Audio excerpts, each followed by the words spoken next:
Welcome to the Encourager Podcast. I'm Rebekah Scott. I own Rebekah Scott Designs, where I am the designer and the CEO. I believe that if you desire an active, impactful role in your children's lives while simultaneously wanting to provide an income for your family, then being a mompreneur is exactly what you need to work at home. The Encourager Podcast is my way of inspiring and motivating you with insightful knowledge, tips, and advice from myself and other successful working women who put their families first. So let's take action and encourage one another. So I wrote a book. Say what? Yes, I did. It's called Equipped to Execute, guiding moms to joyfully impact their families and business. Oh, you know when you listen to a podcast and you think, goodness, I wish I could write that down, or I wish I could refer back to that in written form? Well, that's why I wrote it. I needed to answer the question, how do you do it for you and for myself? So this labor, and I do mean labor of love, will be available for pre-orders for our book launch team. Visit theencouragerbook.com for details on the incentives, which include signed books, speaking gigs, a full day to brainstorm your business with me, and awesome Rebekah Scott Designs product to go with. The book includes chapters about how to ward off fear, how to set goals, how to make key decisions, and how to execute your dreams while raising your family, and loads of stories of my own journey with business and a growing family. So hop on, pledge what your heart screams for you to do, and pre-order yours today. We got this, Encouragers.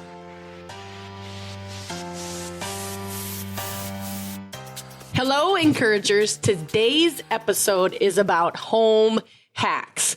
This is one of my favorite things that I've been doing in the last year and a half. It's just figuring out each room, what would help me do it better. So a hack meaning just a simplified way of doing things, or, when they have, you can type in home hacks on Pinterest and good gravy, go nuts with all the cool things you can do.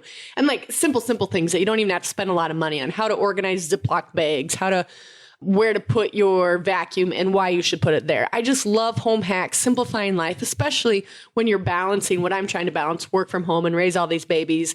I just highly encourage you to look up home hacks on the internet, also use Pinterest, and it's really fun. So I thought I'd report on my personal home hacks and what I'm using in my room. Sometimes it's something physical you do, like a hack is something physical where you put it, and sometimes it's just a mental thing. So I'll say that first as I'm saying these home hacks. And what I did is I just went room by room. So the room that I'll start with first, which is where our tummies always are the kitchen. So the home hacks that are best for my kitchen is my baking station. Now, you've heard me say that I bake, and I love to bake with the girls during game time. And that's our time right after we eat lunch that we do one-on-one time. And if you've heard my before episodes, you know that I love game time. Well, one of my daughters, Rosalind, super loves to bake. So that's also, I get baking in a day because she likes to bake. So in order to make baking quick and efficient, because if baking, you just rolled your eyes and fast forwarded me 15 seconds, don't do it. I'll explain why baking can be easy. I put all of the ingredients in one spot, not even before I start, but they're there all the time. So the flour, the sugar, the baking soda, the salt, baking cocoa and baking soda, baking powder, cinnamon, the things that you would normally use in baking are all in one spot, and they're right above my KitchenAid mixer. Because if you got to run over to the pantry and then run over to the mixer and then get the cinnamon, which is in the cinnamon drawer, buy 2 bottles of cinnamon. It's not going to break the bank. But put your baking things in the same spot. I'm telling you, when I say I can bake cookies in 26 minutes flat, I mean it. I'm such a ninja about it. That is my best home hack for baking, is all your supplies in one spot. I'm a good 4-H'er, so I learned that early on, but sometimes that isn't how you were taught, and maybe baking doesn't come naturally to you or something that you would enjoy. Then ignore this home hack. But if baking is something that you want to offer to your family, just for scent alone and the feeling of hominess, do it. But put it all in the same spot, and then it's easy to clean up.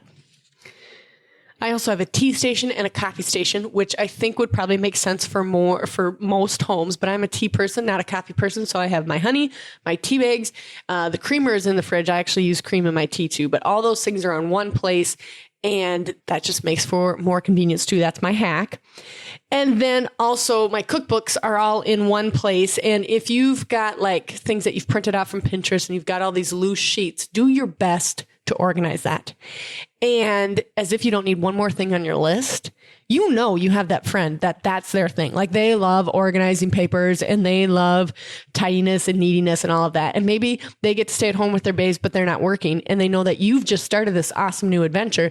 They want to help you. And they're like, let me know what I can do to help. Well, besides just helping with the kiddos, tell them, would you organize my recipes? And they'll be all over it. You know, those people that love the office store as much as I love the fabric store? Find them, befriend them. It's a perfect trade. So organize your recipes or have a friend do it. And I just got to give a little plug here. I have a cookbook, not me myself, someday, but this cookbook is like my go-to. And it's kind of funny because I know you've probably seen an infomercial on there. She's got red hair. It looks like it's permed. She looks like she stepped straight out of 1983. Love her to pieces. It's Kathy, which makes it even better. Her first name is Kathy something, and it's called Dump Dinners. I'm telling you, I go to that cookbook at least 3 times a week. And if you're a foodie, you'll be rolling your eyes and say, I am not going to get any recipes from there. But if you're raising 4 kids in the Midwest, it's your go-to. So highly recommend it. I'm not getting plugged or anything like that for it. But Dump Dinners is an awesome cookbook that's super simple, like, 5, 6, 7 ingredients. There's usually a can of cream of mushroom or perhaps Velveeta cheese. Ooh, shame, I know. But it's a really quick one for weeknight meals. So that's also one of my home hacks for my kitchen is I love that cookbook. In the dining room, really the only hack I could think of is we are like big, like Midwestern farm, sit at the table eaters. And it's very important to me. I have a certain amount of nights each week that we will eat at the table. And my husband and I have agreed upon it. So in order to make that happen, it's easier if the kids during their chore time at 5:30, if they set the table. My oldest is 10. My next is 7 or will be 7. So they set the table and I've taught them how to set the table, where the fork goes, where the knife goes, why the blade goes on the inside, where the glass goes and napkins, salt and pepper and butter. Yeah, that's right. Butter.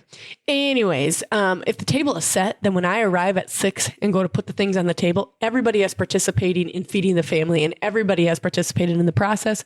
It's a good home hack so that I'm not overwhelmed with trying to lay the plates out. And you know that when it's time to eat supper and the table is not set, you will feed them at the island table because it's easier. And maybe that's your lifestyle and that's what your kids love. But for us, we want to sit at a round table or square table, but at least where we face each other and talk about our day, even down to the youngest at 1.5 who doesn't talk, but just mumbles. She gets her little time to mumble and we shake our heads like we understand. So stinking cute. But that's my home hack for the dining room. Have your kids set the table. For the living room, I think it's just because of our stage of life. We have a 10-year-old, a 7-year-old, a 4-year-old, and a 1-year-old that we don't have that much furniture in our living room. It's more like one couch that's a little decrepit, kind of excited for the stage of life when you get to buy a couch that remains a little bit nicer than this stage of life. And then we have one chair that we got from IKEA. I love it. Comfortable armchair. My husband and I fight over whose it really is. I bought it because I like the look, but he's the only one that sits in it. But it's kind of minimalist. And we do that on purpose just because of our stage of life. And it's easier to vacuum and not worry about all the furniture getting ruined. So my home hack is keep your living room super simple.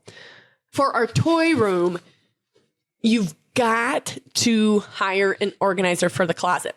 So hire, you automatically think money. Doesn't have to be. Trade with that one friend that loves the office store that would love to tackle your toy closet. I think it's just truth, and don't overwhelm yourself that during the toy stage of life when you're raising little ones, it's going to get messy.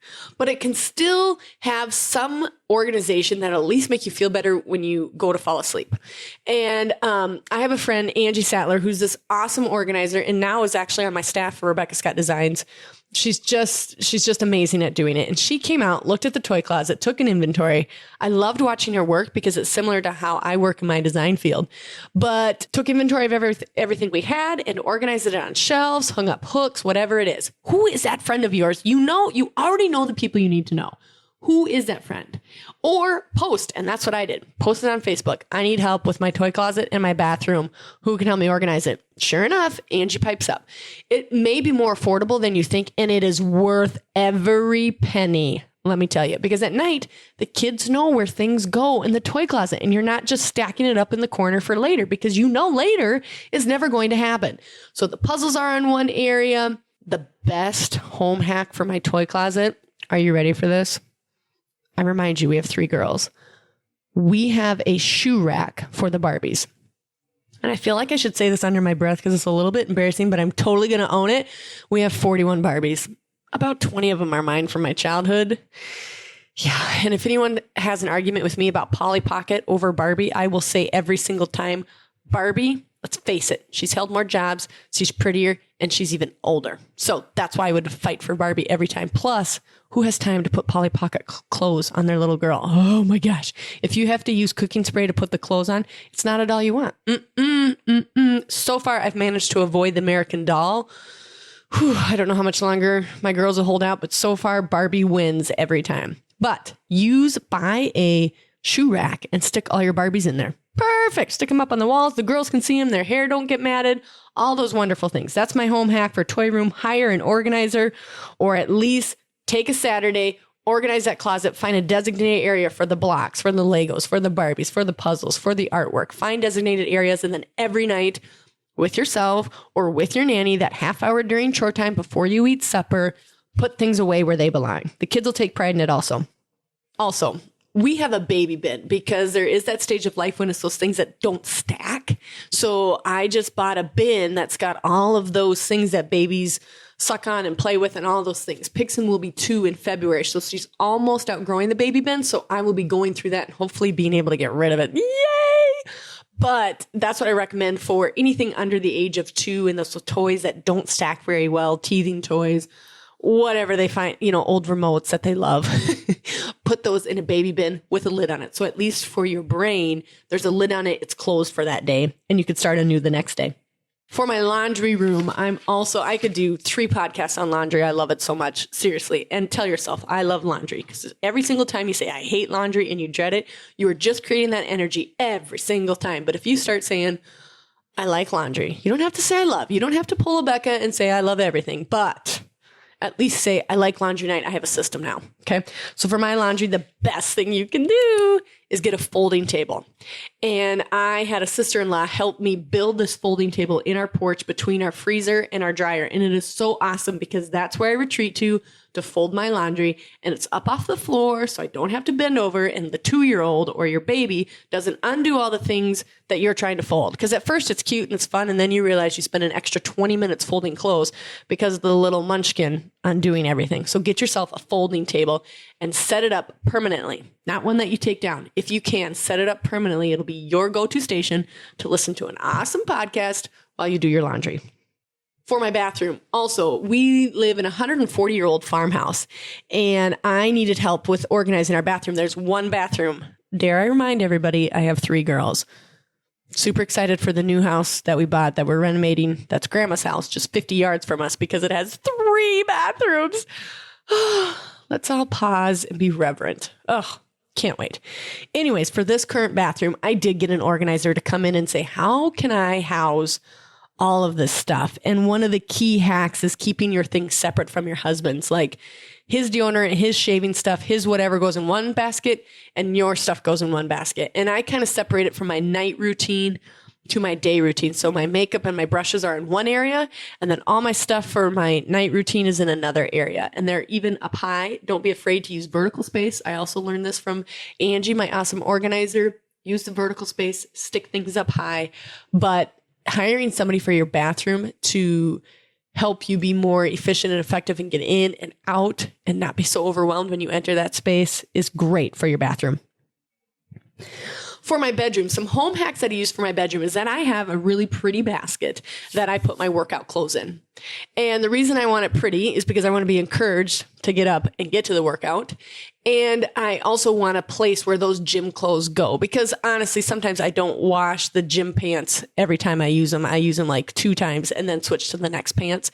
So they don't necessarily go here and they don't go here. So where do they go? So I put them in my workout basket and I lay them out the night before. Everything you need. Don't forget the socks. Don't forget the sports bra. Don't forget the hairband. Put all of it in that basket. So when you wake up, you put it on and you're ready to work out. That's my home hack for my bedroom. And then also lay out your clothes the night before.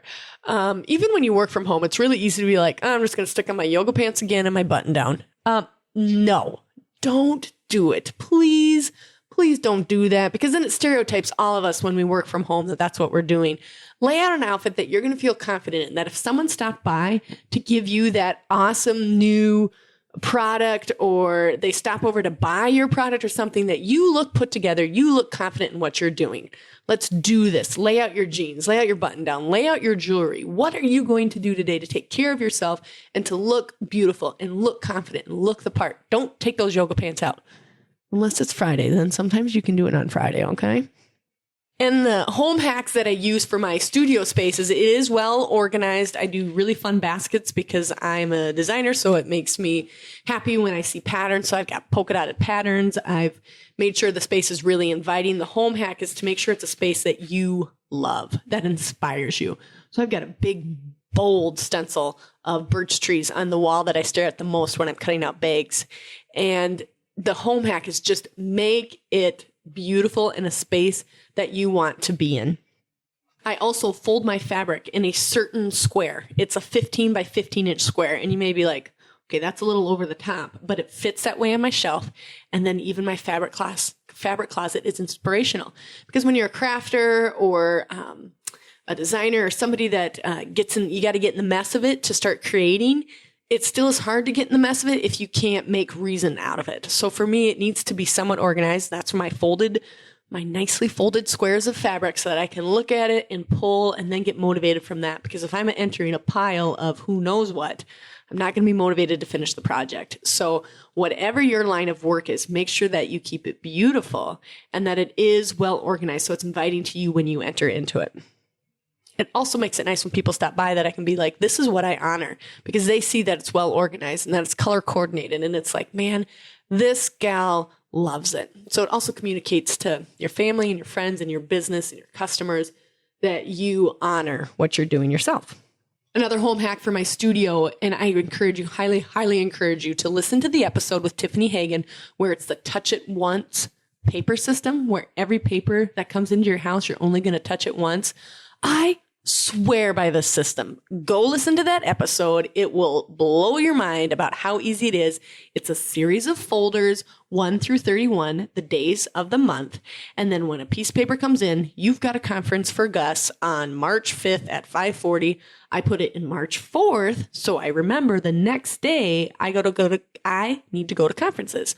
Or the baseball thing that needs to be signed by February 1st. Put that in January's folder. It's just handling the paper once. It's all the business contracts that I have, all the seamstresses and when they're going to be gone. It's how I organize everything. I swear by this system. So listen to the episode with Tiffany Hagan on Touch It Once paper system. That is my biggest home hack for my desk area. So I hope that these home hacks have been very helpful to you. Take away what you can. I'd love to hear from you on our Facebook page about what's working for you. What are some of your favorite home hacks? I'm kind of excited to get up to the new house and discover even more home hacks, but those are the ones that I swear by for now, and I'm always learning new. So please share with me what yours are and adopt some of these. You're going to love it if you just start narrowing and simplifying your life one thing and one hack at a time. Thank you.